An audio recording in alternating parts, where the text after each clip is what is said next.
اعوذ باللہ من الشیطان الرجیم، بسم اللہ الرحمن الرحیم۔ سامعین و ناظرین، السلام علیکم ورحمۃ اللہ وبرکاتہ۔ آج ہمارا عنوان ہے تشبیہ۔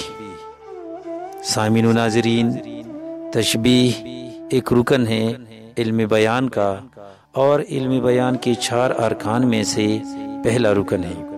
آئیے تشبیہ کی تفصیل ملاحظہ کرتے ہیں۔ تشبیہ کی لفظی معنی ہے کسی ایک چیز کو کسی دوسری چیز کی مانند قرار دینا، لیکن اصطلاح میں علم بیان کی روح سے جب کسی ایک چیز کو کسی مشترک خصوصیت کی بنا پر کسی دوسری چیز کی مانند قرار دیا جائے تو اسے تشبیہ کہتے ہیں، جس سے غرض اس پہلی چیز کی کسی صفت، حالت یا کیفیت کو واضح اور مؤثر بنا کر پیش کرنا ہوتا ہے۔ اس سے کلام میں فصاحت و بلاغت پیدا ہوتی ہے۔ مثلا اجمل شیر کی طرح بہادر ہے، یہاں اجمل کو شیر سے تشبیہ دی گئی ہے۔ دونوں اجمل اور شیر مختلف چیزیں ہیں، لیکن بہادری اور شجاعت کی صفت دونوں میں موجود ہے۔ یا محبوب کا چہرہ پھول کی طرح نازک ہے، یعنی نازکی کی صفت محبوب کے چہرے اور پھول دونوں میں موجود ہے۔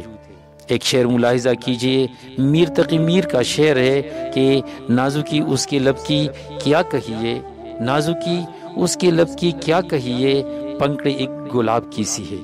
اس شعر میں محبوب کے لبوں کو نزاکت میں گلاب کی پنکھڑی سے تشبیہ دی گئی ہے۔ تشبیہ کے بیان میں 5 چیزوں پر بحث ہوتی ہے۔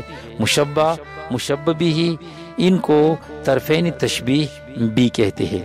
وجہ تشبیہ، غرض تشبیہ، عادات تشبیہ یا حروف تشبیہ، یہ چاروں تشبیہ کے ارکان کہلاتے ہیں۔ ارکان تشبیہ حسب ذیل ہے۔ طرفین تشبیہ یعنی مشبہ، مشبہ بھی۔ طرفین تشبیہ 2 چیزیں ہیں، ایک مشبہ یعنی وہ جس کو تشبیہ دی جائے، دوسری مشبہ بھی یعنی جس سے کسی چیز کو تشبیہ دی جائے اور مشبہ سے اس صفت میں زیادہ ہو جس کی وجہ سے تشبیہ دی جائے، خواہ یہ زیادتی ازروئے حقیقت ہو خواہ ازروئے ادعا کے۔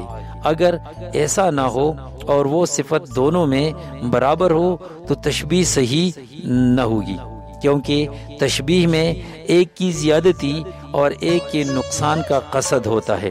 جہاں دونوں کی مساوات یعنی برابری کا قصد ہو تو اس کو تشابہ کہتے ہیں، یعنی دونوں ایک دوسرے کے مشابہ ہے۔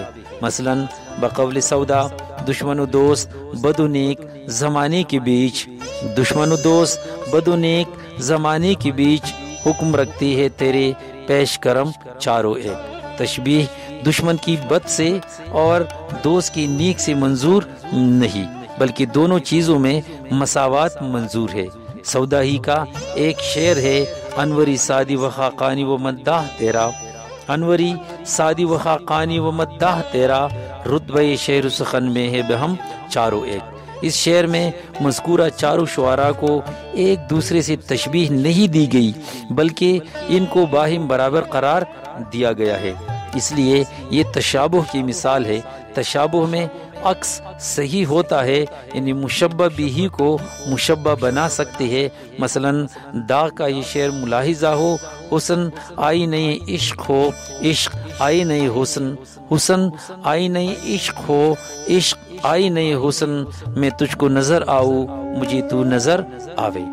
اور بقول حالی، ان کی عزت تمہاری عزت ہے، ان کی عزت تمہاری عزت ہے، ان کی ذلت تمہاری ذلت ہے۔ ایک کی عزت کی دوسری کی عزت کے ساتھ اور ایک کی ذلت کی دوسری کی ذلت کے ساتھ تشبیہ مقصود نہیں ہے، کیونکہ دونوں برابر ہونا مقصود ہے۔